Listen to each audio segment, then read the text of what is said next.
Welcome everyone.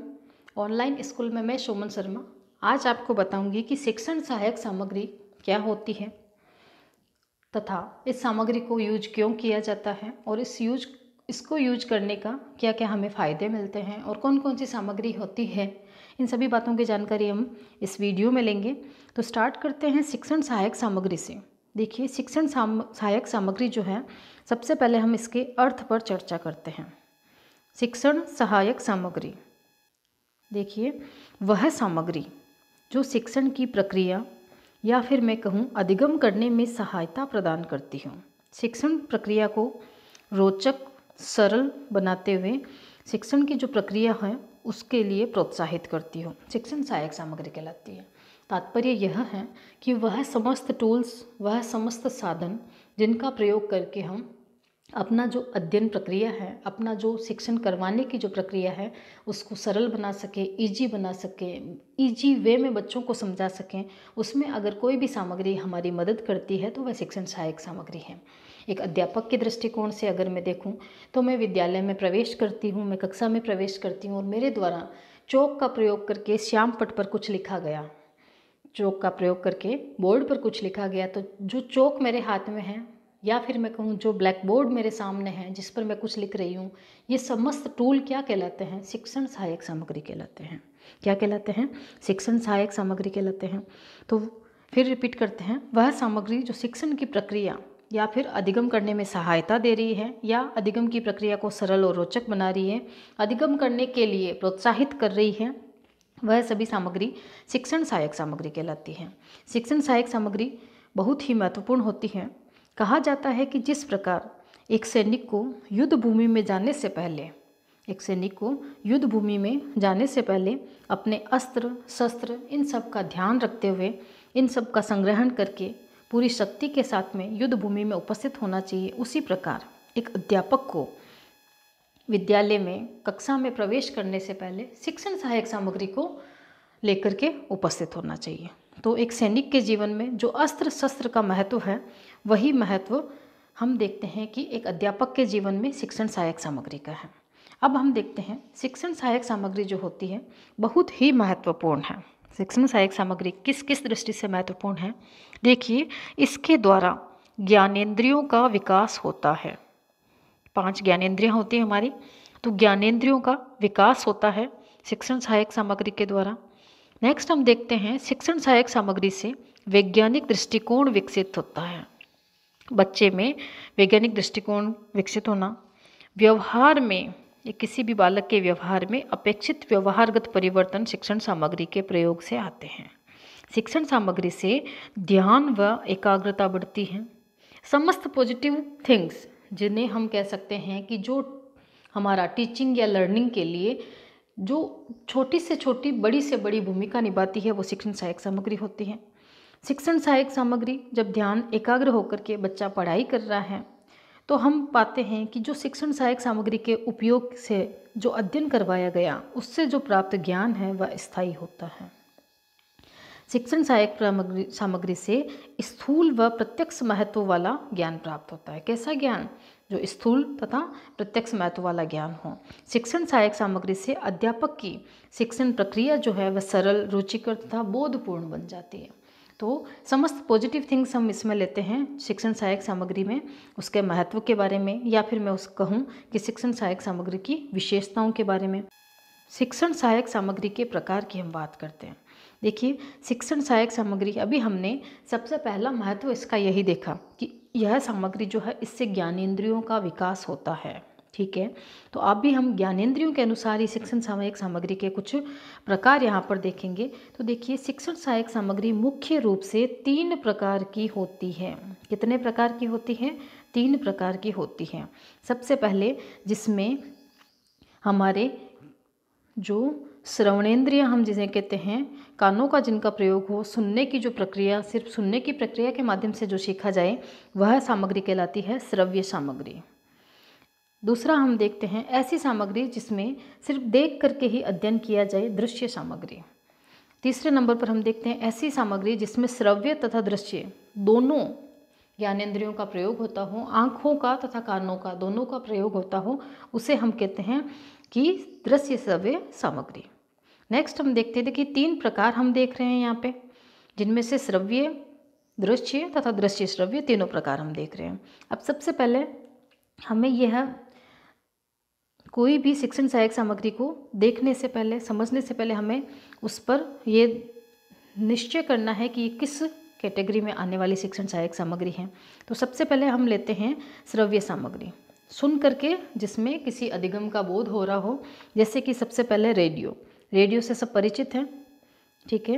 Radio एक श्रव्य सामग्री है। ग्रामोफोन या फिर हम कहें लिंग्वाफोन।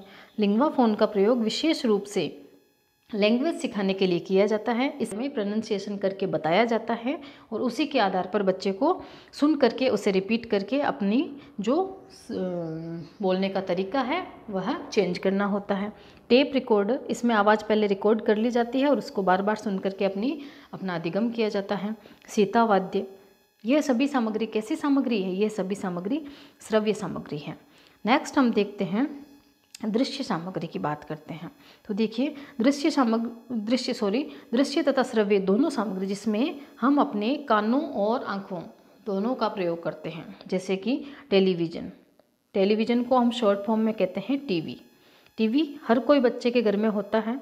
टीवी से जब शैक्षिक संबंधी कोई आप प्रोग्राम देखते हो, ज्ञान प्राप्त करते हो, तो वह अधिगम में एक सहायक शिक्षण सहायक सामग्री बनती है।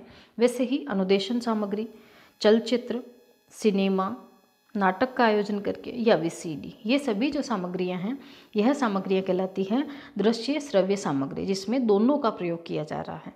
अगली हम दृश्य सामग्री कहते हैं। तीसरी हम देखते हैं दृश्य सामग्री, जिसमें हम क्या देखते हैं, वह समस्त सामग्री जिनको देख करके ही हमें ज्ञान की प्राप्ति होती है। जैसे कि श्यामपट्ट मैंने बताया था, ब्लैक बोर्ड, आजकल तो ग्रीन बोर्ड तथा वाइट बोर्ड कई सारे बोर्ड आने लग गए हैं, परंतु मुख्य रूप से जो विद्यालय में पढ़ाया जाता है उसे हम ब्लैक बोर्ड कहते हैं, श्यामपट्ट कहते हैं।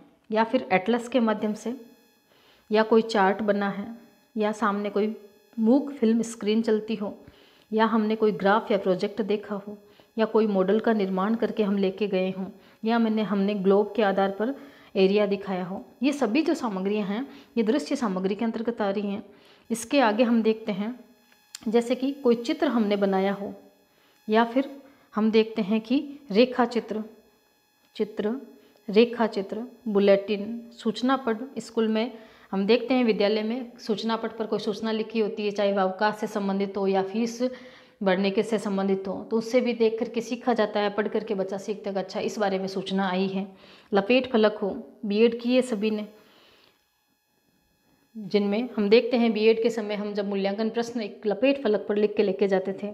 स्लाइड्स, पोस्टर बना हो, एपिडाइस्कोप, फिल्म पट्टिकाएँ, मैजिक लालटेन, यह सभी सामग्रियाँ क्या कहलाती है? दृश्य सामग्री। जिनको देख करके ही ज्ञान की प्राप्ति होती है वह दृश्य सामग्री होती है, जिनको सुन करके ज्ञान की प्राप्ति होती है वह श्रव्य सामग्री कहलाती है, और जिनको देख कर व सुनकर दोनों तरीके से ज्ञान की प्राप्ति होती है वह हमारी कहलाती है दृश्य श्रव्य सामग्री। तो यह शिक्षण सामग्री के सहायक सामग्री हैं, उनके प्रकार हमने किए हैं। मुख्य रूप से यही शिक्षण सहायक सामग्री हैं जिनको हम अलग अलग प्रकार से फिर भिन्न तरीके से पढ़ सकते हैं। तो अगला स्क्रीनशॉट ले लीजिए आप, और लाइक शेयर एंड सब्सक्राइब करना बिल्कुल ना भूलें चैनल को। अगला हम देखते हैं, देखिए यही शिक्षण सहायक सामग्री है। अब हम नेक्स्ट अपना कंसेप्ट बनाते हैं कि और इन्हें हम किस आधार पर, किस नाम के आधार पर डिवाइड कर सकते हैं। तो देखिए शिक्षण सहायक सामग्रियों के प्रकार की हम बात करें तो इन्हें हम डिवाइड करने के देखो अलग अलग तरीके लेते हैं। सबसे पहले हम लेते हैं इंद्रियों के आधार पर शिक्षण सहायक सामग्री। इंद्रियों के आधार पर शिक्षण सहायक सामग्री को हम 3 प्रकार में बांट सकते हैं, जो अभी हम करके हैं, दृश्य सामग्री, श्रव्य सामग्री तथा दृश्य श्रव्य सामग्री। यह किस आधार पर है? इंद्रियों के आधार पर। नेक्स्ट हम देखते हैं दूसरा इसका जो प्रकार है तकनीकी के आधार पर, टेक्नोलॉजी के आधार पर हम बात करें तो देखिए टेक्नोलॉजी के आधार पर शिक्षण सहायक सामग्री को हम तकनीकी के स्थान पर हम वहाँ पर देखें टेक्नोलॉजी से वर्ड भी मिल जाता है, तो तकनीकी के आधार पर हम शिक्षण सहायक सामग्री को 2 प्रकार में बांट सकते हैं। सॉफ्टवेयर, देखिए 2 प्रकार से हम बांट सकते हैं, सॉफ्टवेयर और हार्डवेयर। सॉफ्टवेयर तथा हार्डवेयर। सॉफ्टवेयर को हम कहते हैं मृदु उपागम और हार्डवेयर को हम कहते हैं कठोर उपागम। समझाते हुए चलूँगी, कंसेप्ट बनाते हुए चलना है कि सॉफ्टवेयर कौन से उपागम होते हैं जिन्हें हम छू नहीं सकते हैं, क्या नहीं कर सकते हैं, जिन्हें हम छू नहीं सकते हैं, और हार्डवेयर वह उपागम होते हैं जिन्हें हम छू सकते हैं। उदाहरण के लिए जो हम देखते हैं, टेलीविज़न जब हमारे सामने चल रहा है तो उसके अंदर जो प्रोग्राम चल रहा है उसे देख करके हम सीख रहे हैं, समझ रहे हैं, ज्ञान स्थायी हो रहा है, परंतु उस प्रोग्राम को हम टच नहीं कर सकते। सॉफ्टवेयर उपागम के अंतर्गत आता है। वैसे ही हार्डवेयर उपागम में हम श्यामपट्ट ले सकते हैं, हम कोई बोर्ड ले सकते हैं, हम चौक ले सकते हैं जिन्हें हम हाथ लगा करके भी कोई मॉडल ले सकते हैं, नमूना ले सकते हैं, हाथ लगा करके भी समझा सकते हैं। तो ये शिक्षण सहायक सामग्री तकनीकी के आधार पर थी। नेक्स्ट आती है हमारी अगली जो शिक्षण सहायक सामग्री है वह है प्रक्षेपण के आधार पर। देखिए प्रक्षेपण से तात्पर्य क्या है, एक्टिविटी, कोई ना कोई एक्टिविटी कराना, या आसान भाषा में अगर हम इसे समझने का प्रयास करें तो जिसमें विद्युत संयंत्रों का प्रयोग होता हो या नहीं होता हो वह प्रक्षेपी और अप्रक्षेपी कहलाएंगे। देखिए प्रक्षेपण के आधार पर शिक्षण सहायक सामग्री को दो भागों में बांटा गया है, ठीक है, प्रक्षेपी सामग्री तथा अप्रक्षेपी सामग्री। इनको समझने के लिए हम एक इजी वर्ड का प्रयोग करेंगे कि जैसे जिन सामग्रियों के उपयोग में विद्युत संयंत्रों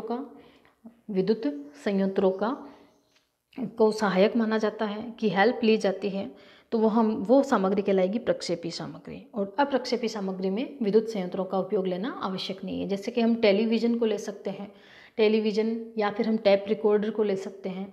इनको चलाने के लिए हम देखते हैं कि हमें विद्युत संयंत्रों की आवश्यकता होती है। तो प्रक्षेपी तथा अप्रक्षेपी सामग्री, प्रक्षेपण के आधार पर हमने शिक्षण सहायक सामग्रियों का विभाजन किया है।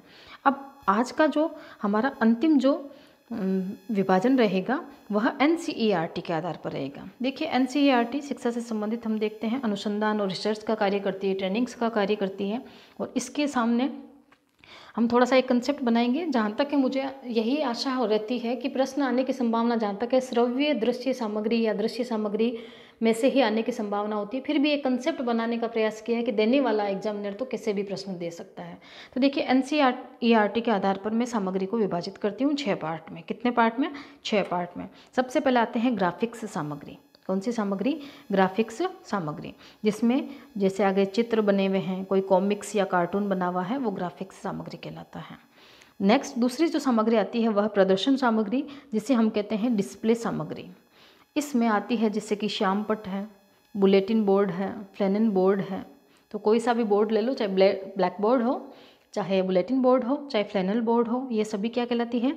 डिस्प्ले सामग्री कहलाती है। अगला हम देखते हैं हमारी NCERT के आधार पर जो तीसरी शिक्षण सहायक सामग्री है वह है त्रिआयामी सामग्री, 3 डायमेंशियल, त्रिआयामी शिक्षण सहायक सामग्री, जिनमें हम कहेंगे मॉडल आ गया या फिर कोई भी वास्तविक पदार्थ हम लेके गए हैं, त्रिआयामी सामग्री कहलाती है। नेक्स्ट हम देखते हैं श्रव्य सामग्री, जैसे radio, tape recorder, lingua phone, अभी हम बात करके आए हैं। प्रक्षेपी सामग्री जैसे कि कोई स्लाइड है या फिल्म स्ट्रिप है, उन्हें क्या कहते हैं? प्रक्षेपी सामग्री कहते हैं। नेक्स्ट और लास्ट आती है हमारी प्रक्रिया सामग्री, जिसमें अभिनय, वृत्त चित्र, क्षेत्र का भ्रमण करवा करके लाया जाता है, वह सभी क्या कहलाती है? प्रक्रिया सामग्री। तो यह जो वर्गीकरण है ये किसके आधार पर है? NCERT के आधार पर है। NCERT के द्वारा कितने पार्ट में डिवाइड किया गया है शिक्षण सहायक सामग्री को? तो हम कहते हैं कि 6 पार्ट में डिवाइड किया गया है। तो ये हमने इंद्रियों के आधार पर, तकनीकी के आधार पर, प्रक्षेपण के आधार पर और लास्ट में हमने NCERT के आधार पर शिक्षण सहायक सामग्रियाँ पढ़ी हैं। कुछ हमने इनका महत्व तथा अर्थ भी देखा है। तो आशा करती हूँ कि आपको ये टॉपिक समझ में आया है। प्लीज़ चैनल को लाइक, शेयर एंड सब्सक्राइब करना ना भूलें। Thank you.